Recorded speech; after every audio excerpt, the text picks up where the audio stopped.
Bonjour et bienvenue. Aujourd'hui, on va explorer ensemble un livre vraiment essentiel, Le cœur des enseignements de Bouddha de Thich Nhat Hanh. C'est un guide magnifique, je dirais, sur la pleine conscience et la paix intérieure.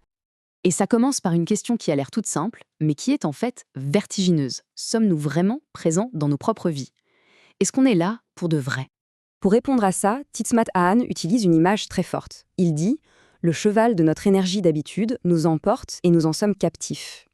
En gros, le problème, c'est qu'on est souvent piloté par des habitudes inconscientes. On est comme un cavalier sur un cheval fou qui ne sait plus où il va. Et ce cheval fou, c'est une métaphore parfaite pour ce qu'il appelle l'état d'oubli. C'est le diagnostic de notre vie moderne, cette impression de fonctionner en pilote automatique. Alors, qu'est-ce que c'est cet oubli, hein? Attention, ça n'a rien à voir avec une mauvaise mémoire, c'est plutôt un état de déconnexion totale avec le présent. On est prisonnier de nos habitudes, on fait les choses sans vraiment savoir pourquoi, on est complètement perdu dans nos pensées, soit en train de ressasser le passé, soit en train d'anticiper le futur. Et là, le contraste est saisissant, non? D'un côté, on a l'oubli, la captivité, l'agitation, l'obscurité. Et de l'autre, la pleine conscience, qui nous offre quoi? La liberté, la lumière, la possibilité de toucher le moment présent. C'est vraiment le passage d'une vie qu'on subit à une vie qu'on choisit de vivre, pleinement. Bon, d'accord, le diagnostic est posé. Mais alors comment on fait? Comment on reprend les rênes de ce fameux cheval emballé? La solution, nous dit Thich Nhat Hanh, se trouve dans ce qu'il appelle l'art de s'arrêter. Et le cœur de cette pratique, la toute première étape, c'est le shamatha. C'est l'art de s'arrêter. Ça a l'air tout bête, mais c'est un geste d'une profondeur incroyable. C'est la première chose à faire pour casser le cycle, pour interrompre cette course folle de nos habitudes. Concrètement, ça se passe en 2 temps. D'abord, étape 1, on s'arrête. On dit stop. On immobilise le cheval fou de nos pensées, de nos émotions fortes.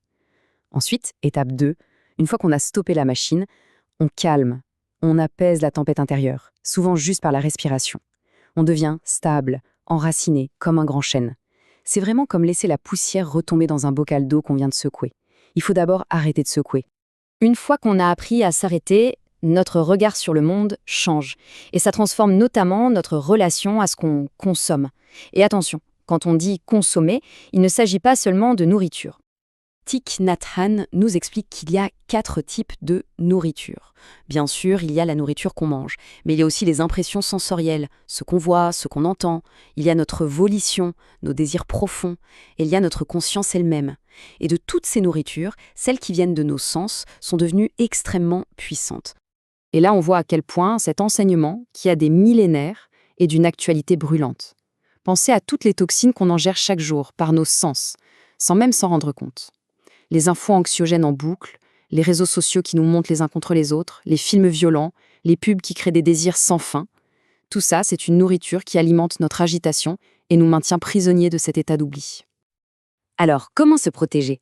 L'image qu'il utilise est magnifique. Il dit que le Bouddha nous conseille de poster une sentinelle à la porte de chacun de nos sens.